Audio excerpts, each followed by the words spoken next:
猫のお散歩。今回は京都の乃木神社、伏見の桃山御陵のすぐ近く、ご祭神は乃木希助の命、そして乃木静子の命。乃木希助は明治時代の陸軍大将で、乃木静子はその奥様。近代の人物が祀られている珍しい神社です。乃木希助は日露戦争で旅順包囲戦を指揮した人で、映画で有名なあの203高地を陥落させた人。なので僕の中で乃木希助は中台達也です。多大な犠牲を払った激戦で乃木に対する批判が起こり、映画でも描かれますが、乃木邸に石を投げたり乃木を非難する者が現れたと言われています。ですが旅順が攻略できなければ日本は負けていた可能性もあるわけで、間違いなく日本を救った人ということになります。乃木は明治天皇に対し、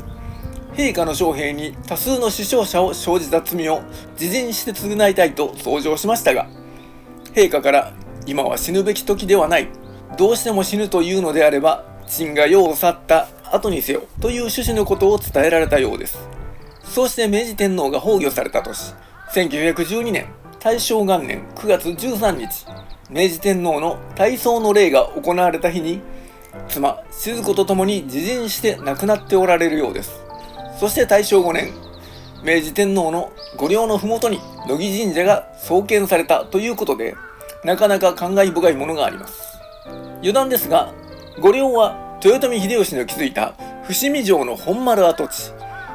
あれ、桃山城今もありますよねって思われる方もおられるかと思いますが、現在建っているお城は実は今はなき遊園地、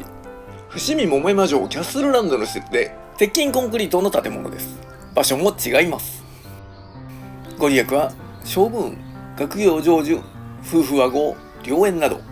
あと境内には山城恵比寿神社もありますが、こちらはもともと静子夫人の御霊をお祭りする静玉神社だったようです。その後七福神が合祀されたとのこと。割と最近ですが、平成18年に静子夫人は乃木神社御本殿へお移しされたようで、遷座祭を行った際にお社は修復工事され、七福神の奉仕を改め、主催神である恵比寿神のみを奉仕することになって、今の恵比寿神社になったようです。幸せになりと書かれたタイがあれですね。シリアスな話が多い中でこういうの混ぜてきますね、この神社。全てに勝ちまくりとか。でもまあダジャレに見えて、こういうの違う言葉に違う意味を持たせるのは多分呪術的にあるやつかと思います。言霊宿りますからね。僕も幸せになりたい。ではお参りしましょ